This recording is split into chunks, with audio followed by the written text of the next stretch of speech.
Hi, and welcome to Romantic Bridal. I wanted to do a series of videos to help you with buying your wedding dresses online or in person. We see a lot of brides that are buying a second wedding dress because the first one didn't work out, didn't fit, or looked terrible.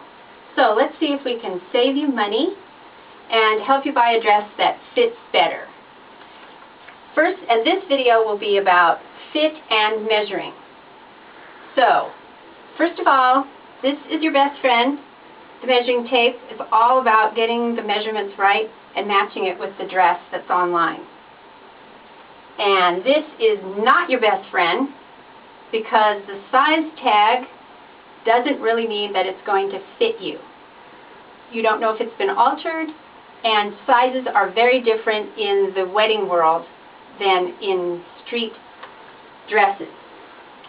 Also, we want to save you money on alterations. You need to put some money aside because almost every wedding dress needs a little alterations, but let's see if we can save you a little bit by planning ahead.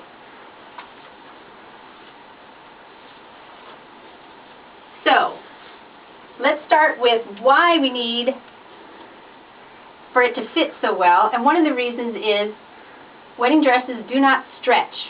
Most of them are made of satin, and today's styles fit really snug, so you really need that perfect fit. You don't know if it's been altered, and a lot of times if you're buying from eBay or some other online seller, she doesn't know if it's been altered because they did such a good job. So that 12 may not really be a 12. So, let's start with, everybody knows the basics. In my studio, waist is the most important to me. One of the reasons is you need to get that zipper up. So we do bust and waist to make sure we can get that tight fit and get everything zipped up or laced up, as the case may be. If you find that when you do all your measurements and you fall in between, go larger. It's a lot easier to take in than it is to let out. Bust, not bra size, fullest part. Now, another measurement you might see when you're buying a wedding dress is length. That is important because you don't want to be tripping over your wedding dress. So, some sellers will measure the actual dress, starting at the top of the dress, straight down to the hem. Most dresses are made for somebody fairly tall, like 5'9". So if you're petite, be sure to plan on that hem. Go all the way down, and remember that a lot of times the hem is away from your feet, so add a few inches for coming away from your feet. In my shop, I also like to measure the side seam. Also measuring the actual dress and going down the side. Since you never quite know where this is going to be, but you can kind of guess a little better. So go all the way down, snug against the body, and then out. Some people use something called hollow to hem, which is actually measuring the person's body and not the dress. So watch for that. Everybody's size chart is a little bit different. David's Bridal is not the same as Alfred Angelo, which is not the same in Europe or Hong Kong. So measure, measure, measure. A 12 is not a 12 is not a 12, but 40 inches is 40 inches. So let's talk about alterations. You put a little money aside in your budget for alterations. What can you alter and what can't you alter? It's a lot easier, like I said, to take in than let out, because letting out always kind of leaves little signs on the seam, even the best seamstress. When you're getting a hem, let's say you're petite and you're only 5 feet. Let's take a look at a hem.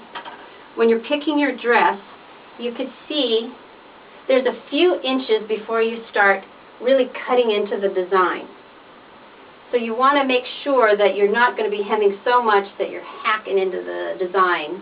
And it's cheaper to cut here, a few inches here, than to have to alter the whole design. The same thing with taking in. Make sure you're not damaging some decoration that you don't want to ruin. as an example, I'm using this little dress, and let's say the hem on your wedding dress has this wonderful decoration. Now you can't plan to be hemming, or you're going to ruin that, or you have to ditch it altogether.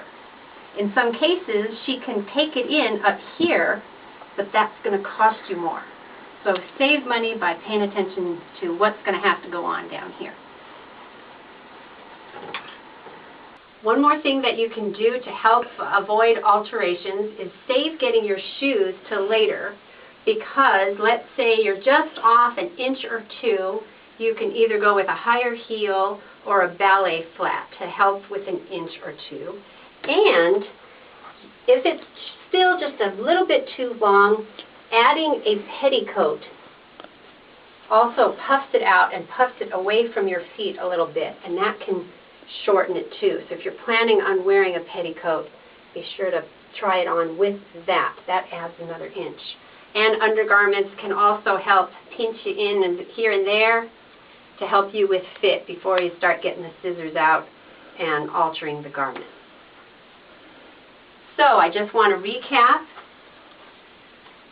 so you can save money and avoid too many alteration fees and any mistakes.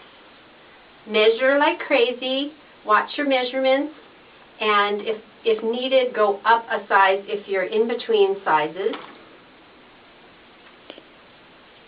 Ignore the size label, because you don't know if that has already been altered and sizes are not the same as street sizes. But oh, you're saying, I've never been a size 20, I can't possibly order a size 20, now I'm sad. This is how we solve it in my studio, and now you're not sad. If you have any questions, contact me through eBay. My eBay ID is Romantic Bridal Studio, and you can contact seller that way. I offer a free gift with purchase if you have watched one of my videos and you mention it to me through contact seller. And if I can answer any questions, just ask. And I hope you have a wonderful wedding, and thank you for watching.